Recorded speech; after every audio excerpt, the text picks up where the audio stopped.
નમસ્કાર મિત્રો, NDITI hub ચેનલની અંદર આપ સૌનું હાર્દિક સ્વાગત છે.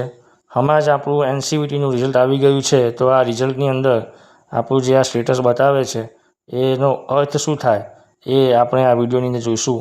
તો એ જોતાં પહેલાં આપણે એકચ્યુઅલી આ જે માર્ક સિસ્ટમ છે એ કઈ રીતની છે અને પાસિંગ માર્કમાં કેટલા માર્ક્સ લાવવા પડે એ આપણે જોઈ લઈએ. તો પહેલાં તો આપણે તમામ એન્જિનિયરિંગ ટ્રેડો જે છે એની અંદર ટ્રેડ થિયરીનું પ્રશ્નપત્ર હોય છે. એમાં ટ્રેડ થિયરીના જે ટ્રેડને લગતા 38 પ્રશ્નો હોય. પછી વર્કશોપ અને કેલ્ક્યુલેશન જે છે એના 6 પ્રશ્નો હોય છે. એના બાદ એન્જિનિયરિંગ ડ્રોઈંગના 6 પ્રશ્નો હોય છે. આ તમામ થઈ અને ટોટલ 50 પ્રશ્નો પરીક્ષાની અંદર આવતા હોય છે. દરેક પ્રશ્નના 2 ગુણ હોય એટલે ટોટલ આપણી જે આ ટ્રેડ થિયરી છે એ 100 માર્ક્સનું પેપર થશે. 50 ક્વેશ્ચન્સ અને 100 માર્ક્સ થાય. એમાં મિનિમમ જે પાસિંગ માર્ક્સ છે એ આપણે 33 ગુણ એટલે કે 33 માર્ક્સે પાસ થવાનું રહેશે. ત્યારબાદ બીજું એક પેપર આવે છે, એને આપણે એમ્પ્લોયબિલિટી સ્કિલ જે કહીએ છીએ ES. તો એ ESના 25 પ્રશ્નો હોય છે, 25 ક્વેશ્ચન્સ હોય છે. દરેકના 2 ગુણ હોય એટલે 50 પ્રશ્નો થાય. એટલે આમ તો 50માંથી 17 ગુણે પાસ થઈ જવાય, પણ 2 ગુણનો એક પ્રશ્ન હોય એટલે 18 માર્ક્સે પાસ થઈ જવાશે. 9 પ્રશ્નો આપણે સાચા કરીએ 25માંથી એટલે 9 ગુણ્યા 2 એટલે 18 માર્ક્સે પાસ થઈ જવાય. 17 માર્ક્સ જ હોય એનો ક્રાઇટેરિયા પાસ થવા માટે, પણ એક પ્રશ્નના 2 ગુણ હોય એટલે પાસિંગ માર્ક્સ 18. હવે આપણે જે વાત કરશું એ નોન એન્જિનિયરિંગ ટ્રેડ એટલે કોપા છે, સીવણ છે, એ બધા જે ટ્રેડો છે એ નોન એન્જિનિયરિંગ ટ્રેડ આવે. એની અંદર ટ્રેડ થિયરી જે હોય એના 50 ક્વેશ્ચન્સ હોય.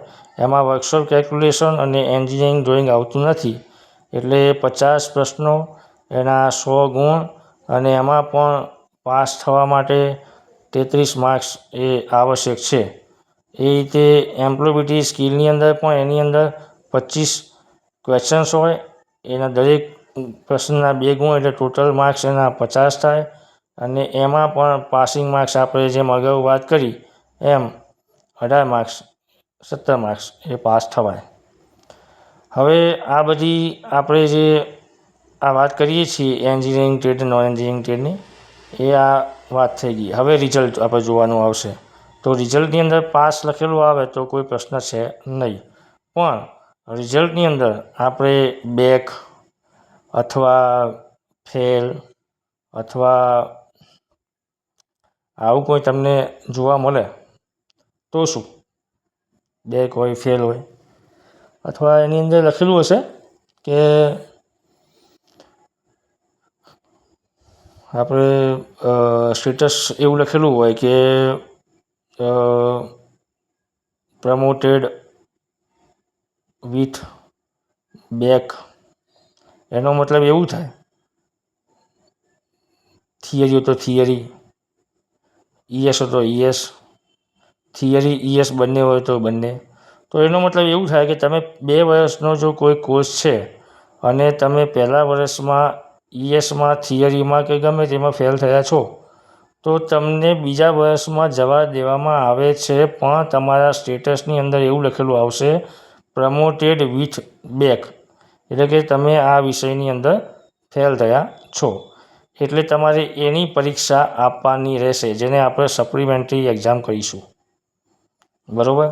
અને એ એક્ઝામ આપણે આગળ પણ ચર્ચા કરીશું, પણ એ એક્ઝામ નવેમ્બર-ડિસેમ્બરમાં 2026ની આજુબાજુ લેવામાં આવશે.